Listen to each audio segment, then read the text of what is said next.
الحمدللہ وحدہ لا شریک لہ والصلاۃ والسلام علی من لا نبی بعد۔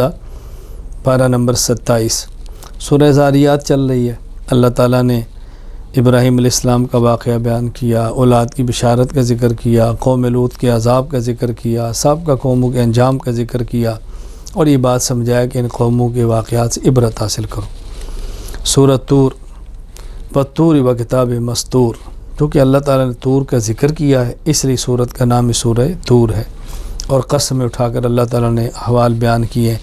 قیامت کے کچھ احوال، آسمان پھٹ جائے گا، پہاڑ اڑ جائیں گے، پھر عذاب اور ثواب کا ذکر فرمایا۔ آگے مشرکین مشرکین کا ذکر کیا کہ پیغمبر پاک کو کبھی کاہن کہتے، نجومی ہے، کبھی مجنون کہتے، الیاذ باللہ پاگل ہیں۔ اللہ تعالیٰ فرمایا نہیں، ایسی بات نہیں ہے میرے پیغمبر، آپ تو داعی ہیں اور دائیوں کو ایسی باتیں سننی پڑتی ہیں۔ پھر مشرکین اللہ تعالیٰ کے لیے فرشتوں کو بیٹیاں ثابت کرتے، اس کا رد کیا ہے کہ یہ کیسے ہو سکتا ہے کہ اللہ تعالیٰ کے لیے اولاد ہو، اللہ تو اولاد سے پاک ہے، تم اپنے لیے بیٹیاں پسند نہیں کرتے، اللہ کے لیے بیٹیاں چنتے ہو، کوئی عقل سے کام لو۔ آخر میں اپنے پیغمبر کو فرمایا میرے نبی آپ بے فکر رہیں، غمزدہ نہ ہوں، فإنک بأعیننا، آپ ہماری نگرانی میں ہیں، ہم آپ کی حفاظت کرنے والے ہیں، آپ دعوت دیں، باقی بالآخر انجام بد اس کا ہے جو آپ کی بات نہیں مانتا۔ سورۃ النجم والنجم اذا ہوا، النجم ستارہ، چونکہ سورت کا آغاز ہی النجم کے لفظ سے، اس لیے سورت کا نام سورۃ النجم ہے۔ رسول اکرم صلی اللہ علیہ وسلم کی صداقت عظمت کو بیان فرمایا۔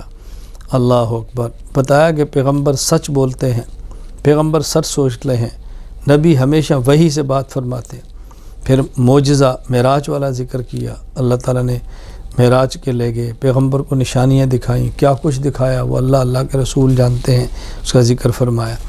پھر مشرکین کی مذمت کی ہے، اللہ تعالیٰ نے توحید کو بیان فرمایا اور مشرکین کا رد کیا۔ فرأیتم اللات والعزی، کیا تم لات عزی منات کو خدا بنا کر پوجا کرتے ہو، یہ تمہاری ایک گھنونی تقسیم ہے، سے بچو۔ اور فرمایا رلاتا بھی اللہ ہے، ہنساتا بھی اللہ ہے، اللہ ہی ہنساتے ہیں، اللہ ہی رلاتے ہیں، اللہ ہی زندہ کرتے ہیں، اللہ ہی موت دیتے ہیں، اللہ ہی نر پیدا فرماتے ہیں، اللہ ہی میدا یہ سب اللہ کے اختیار میں ہے۔ اس لیے شرک مت کرو، مشرک مت بنو، اللہ تعالیٰ کی عبادت کرو، اللہ کو سجدہ کرو، اللہ کے سامنے گڑ گڑاؤ، اللہ ہی سے مانگو، اللہ ہی کے سامنے جھکا کرو۔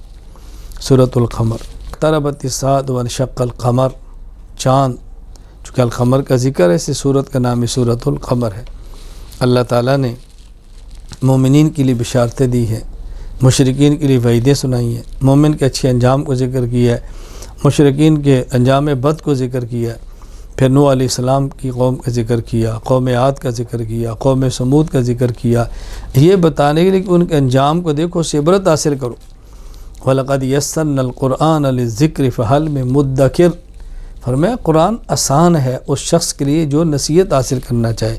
یہ بات اچھی طرح سمجھ لیں، عقائد، احکام، معاشرت اور اخلاقیات، عبادات، معاملات جو قرآن کریم نے بیان فرمایا ہے، کوئی شخص سمجھنا چاہے تو آسان ہے۔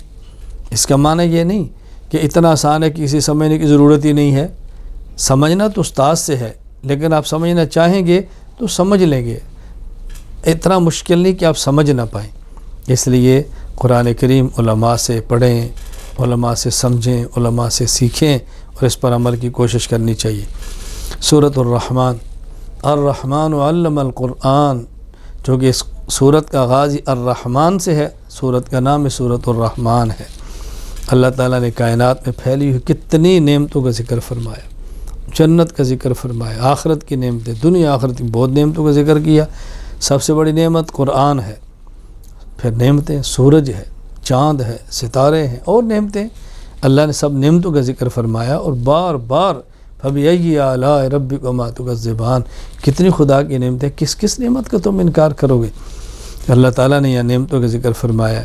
اور اچھا، اس میں عذاب کا ذکر بھی ہے۔ عذاب کون سی نعمت ہے؟ عذاب نعمت نہیں، پیش کی عذاب کی اطلاع یہ نعمت ہے کہ اللہ نے بتا دی ہے کہ دیکھو اس کی قدر کرو، نہیں مانو گے تو فلاں عذاب تمہارا منتظر ہے۔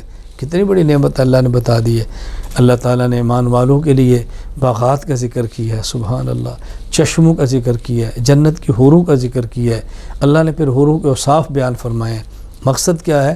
کہ مومن کی توجہ ان نعمتوں کی طرف ہو اور دنیا کی گندی چیزوں سے اپنی جان چھڑائے اور آخرت کی صاف نعمتوں کو حاصل کرنے کی کوشش کرے۔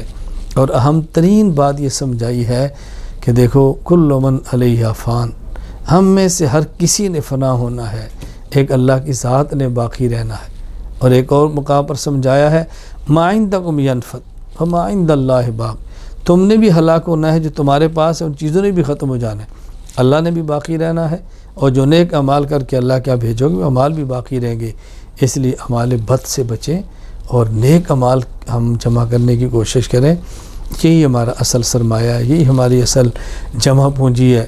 دنیا کی زندگی بہت فانی ہے، آخرت کی تیاری کرنی چاہیے۔ اللہ مجھے اور آپ سب کو جنت کی نعمتیں عطا فرمائے۔ سورۃ الواقعہ، اذا وقعت الواقعہ، واقعہ کا معنی ہونے والی چیز، قیامت نے ہو کر رہنا ہے، اس لیے اس کو الواقعہ کہتے ہیں۔ تو چونکہ سورت میں سورۃ الواقعہ کا ذکر ہے، سورت کا نام ہی سورۃ الواقعہ ہے۔ اللہ تعالیٰ نے سمجھایا ہے کہ دیکھو زلزلے آئیں گے، پہاڑ ریزہ ریزہ ہو جائیں گے، یہ ایسے ہولناک منظر ہوگا تم برداشت نہیں کر پاؤ گے۔ اور پھر 3 گروہ ہوں گے، اصحاب الیمین، اصحاب الشمال اور مقربین، جن کو دائیں ہاتھ میں اعمال ملے گا نامہ اعمال، اصحاب الیمین، بائیں میں ملے گا اصحاب الشمال۔ اصحاب الیمین جنتی ہیں، اصحاب الشمال جہنمی ہیں۔ اور پھر اصحاب الیمین کی ایک قسم مقربین ہے، یعنی اعلیٰ درجے کے لوگ ہیں۔ اللہ تعالیٰ نے دونوں کی نعمتوں کا بھی الگ ذکر فرمایا ہے۔ اصحاب الیمین کی نعمتیں یہ بھی صدر مخضود و طلح منضود و ظل ممدود، کہ ان کے لیے بیری کے درخت ہے، وہ جنت کی بیری ہے، اپنی اللہ کی شان جیسے ایسے اس بیری کی شان ہوگی، تہ بتہ کیلے ہیں، پھل ہیں۔ اور مقربین کے لیے پھر ان سے بڑی نعمتوں کا ذکر فرمایا ہے۔ اللہ تعالیٰ ہمیں مقربین میں شامل فرمائے۔ اللہ کریم ہے، آدمی کو اللہ کی شان کے مطابق ہی اللہ سے مانگنا چاہیے۔ پھر اللہ تعالیٰ نے آفاقی دلائل بیان فرمائے، اللہ بارش برساتے ہیں، درختوں سے، تر درخت سے اللہ تعالیٰ سبز درخت سے آگ نکال دیتے ہیں، اولاد دیتے ہیں، اللہ تعالیٰ پانی تمہیں دیتے ہیں اور میٹھا پانی دیتے ہیں۔ خدا کی نعمتیں دیکھو، ان نعمتوں کو دیکھ کر اللہ کو یاد کرو۔ اور پھر ایک یہ مسئلہ بیان فرمایا ہے، لا یمس الا المطہرون، قرآن کریم کو ہاتھ لگانے کے لیے پاک ہونا ضروری ہے۔ یہ بات اچھی طرح سمجھ لیں، حالت جنابت میں یا عورت کو ماہواری کی حالت ہو، نفاس کی حالت ہو، ان حالتوں میں قرآن پڑھنا بھی جائز نہیں، چھونا بھی جائز نہیں۔ ہاں البتہ جنابت کی حالت نہ ہو، صرف وضو نہ ہو تو قرآن کریم کو پڑھنا تو جائز ہے، لیکن قرآن کریم کو چھونا اب بھی جائز نہیں، الا یہ قرآن کریم کو ایسے غلاف کے اندر ہو کہ جو الگ ہو سکتا ہو تو پھر آپ قرآن کریم کو پکڑ لیں بغیر وضو کے، ویسے جائز نہیں ہے۔ قرآن کریم کو ہاتھ نہیں لگانا چاہیے بغیر وضو کے۔ طہارت کا خیال کرنا بے حد ضروری ہے۔ سورۃ الحدید، اس سورت میں چونکہ الحدید کا ذکر ہے، لوہا وانزلنا الحدید، اس لیے سورت کا نام ہی سورۃ الحدید ہے۔ اللہ تعالیٰ نے اس میں ترغیب دی اللہ کے راستے میں خرچ کرنے کی بہت زیادہ۔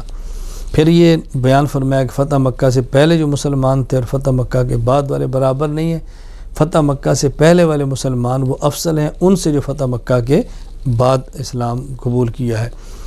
افضل ترین بدر والے ہیں بے شک، افضل ترین مہاجرین ہیں، پھر افضل ترین مکہ فتح ہونے سے پہلے والے ہیں، یوں تقسیم ہے۔ تو اللہ تعالیٰ ہم سب کو بات سمجھنے کی توفیق عطا فرمائے۔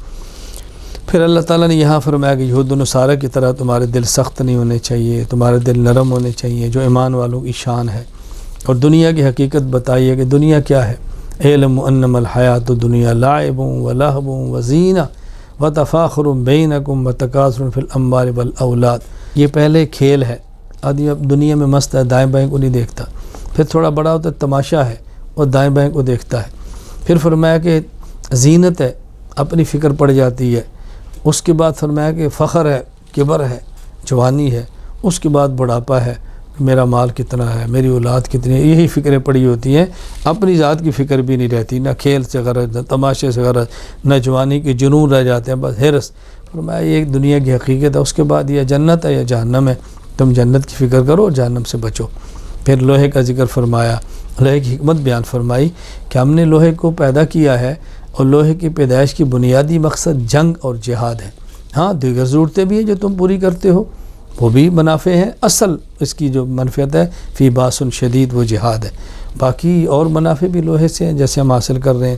آخر میں مومنین کے لیے فرمایا کہ اللہ تعالیٰ ایمان والوں کو اجر ہی اجر عطا فرماتے ہیں، ہر حالت میں خدا اجر دیتے ہیں۔ اللہ تعالیٰ ہمیں کامل ایمان والا بنائے، ایمان والوں کی صفات عطا فرمائے۔ وآخر دعوانا الحمد للہ رب العالمین۔